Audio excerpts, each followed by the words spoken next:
Welcome back, everyone, and I'm here again with SPR contributor Jordan Sharp, and today we're going to be talking about how those odds have been acting up for this Thursday game between the Chicago Bears and the Detroit Lions. How you doing today, Jordan? Doing good, Dax. Thanks, man. Alrighty, my man. So this past Sunday, we actually saw how your Bears got off to the slowest start ever against the Buccaneers, but eventually turned that 10-point deficit around and won the game 21-13. They got that running game going, which was very needed, and they were also able to play some decent ball passing the game. Now, the deal is that they were playing against one of the worst teams in the league so far, and they're going to be going up against the number 3 ranked defense this time in the league. Now, the Detroit Lions, they got stomped last week by the Patriots in what many believe was Caldwell's fault for not going for that first down on the 4th and 3rd. Anyways, bookies actually opened this one favoring the Lions at -7 plus 115. And while many bookmakers actually have that number still, a few others like BetOnline and the Greek have it now at -6.5. Now, if we look at the trends for both of these teams, we'll see that they are both at 5-6 against the spread. And wait, it gets even worse. The Bears are 8-16 against the spread in their last 24 games, while Detroit is 1-4 against the spread in their last 5 games. Now, as for the series, Detroit has actually got the upper hand on the Bears as they've gone 6-1-1 against the spread in their last 8 games against Chicago. So, really, my man, this doesn't look good for your Bears. Now, I'm thinking that we could actually see this line go up to 7 and maybe even 7.5 before Thanksgiving Day. But what do you think, man? Yeah, I think you're absolutely right. You know, it opened around 5.5. It was 5.5 on Sunday. Monday morning it touched 6.5, and every book had it at 6.5, and now it appears that every book's moving it up to 7. So it looks like there's a steady stream of money coming in on Detroit in this one. So yeah, not unreasonable at all to think that this line could be 7.5 points by the time we hit Thanksgiving Day and are having our turkey dinners. But you know, it's hard, as you said, to put your confidence in either one of these teams because, you know, as you said, recently Detroit's been faltering a little bit against the spread.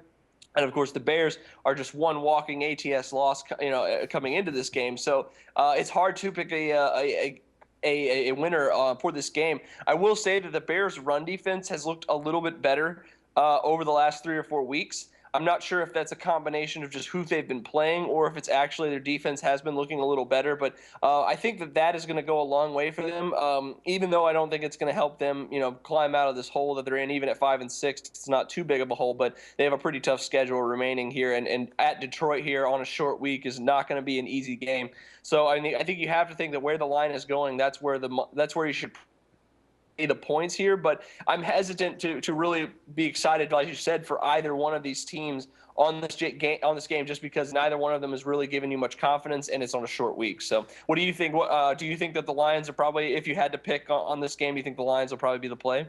I mean, that's kind of like what I'm thinking of. You know, the fact that they got stomped 9-34 against the Patriots last week. I think that's kind of going to, trigger some things here in the team. They're maybe going to want to build up on that loss and you just try to do better. What I really think in this case is that, if the Bears can actually put their game together and they can keep on running the ball with Forte, they might have a chance. Granted, obviously, Detroit is one of the best rush defenses in the league. But still, I mean, they might be able to at least give a balance where they can start, passing the ball a little bit more, running the ball. And we might even see a low-scoring game. I mean, what does the total look like now, Jordan? It's at 47 points. That's what I kind of keep going back and forth at. Is that the Detroit secondary has been better, but they are beatable, and obviously the Bears secondary is very beatable. So I mean, this could get into an air fest between these two very good quarterbacks at 47 points. That would actually be a pretty good value. I'm just hesitant because, as we said, the Detroit defense has been very good this season, and the Bears, at least their run defense side of things is getting a little better. I will say. And I think you basically said this yourself, but I just want to reiterate that, losing to the Patriots and even getting blown out at New England is not necessarily that bad for this team, just because, I mean, let's be honest, the Patriots have already dropped 51 points on the Bears this season. So, I mean, it's not it's not necessarily that big of a factor, I think, because both of these teams obviously just got waxed by New England. So I will say this: I think at current lines, I think it was a value to get the Lions. But if this touches 7.5, I think I might have to rethink and start thinking, real hard about the Bears there. But just because I think these divisional games on a short week can be a little close. And I don't think either one of these, especially the Lions, I don't think the Lions are going to blow out the Bears here. I just can't see that. I think it's going to be a pretty close game, don't you? I think so. And actually, if we get the 7.5, I wouldn't be hesitant of taking the Bears in that case. I mean, I believe that is some value, just considering the fact that it's, like you said, I mean, it's a short week. Everybody's going to be tired, and we shouldn't actually expect, any team to get a big of a lead in this case. But the only deal is, we really don't know what to expect out of Cutler. And like you told me about that shirt, man, that, when Cutler's playing, I'm drinking. So that one was a good way to actually explain it.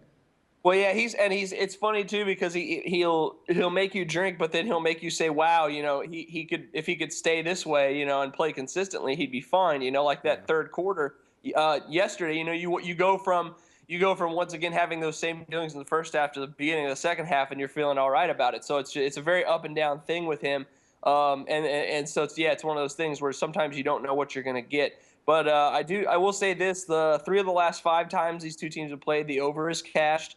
So that's maybe something to look at as well. And those totals were pretty similar, if not a little bit higher than the total that we have currently in front of us. So it might be just a thing where if we wait off on the spread until it gets a little higher or lower, because I think we might see where it settles here pretty close to 7.5 points. Maybe just go with the total instead. Yep, I agree, brother. All right, Jordan, as always, my man, it's a pleasure talking football with you, and I look forward to doing this again next week. All right, thanks, Dax. No problem. And for SBR Picks, this is Dax Floyd. The SBR Network offers free sports picks and game breakdowns, big money free betting contests year-round, a real-time Vegas-style odds monitoring service, and much more. So come see for yourself.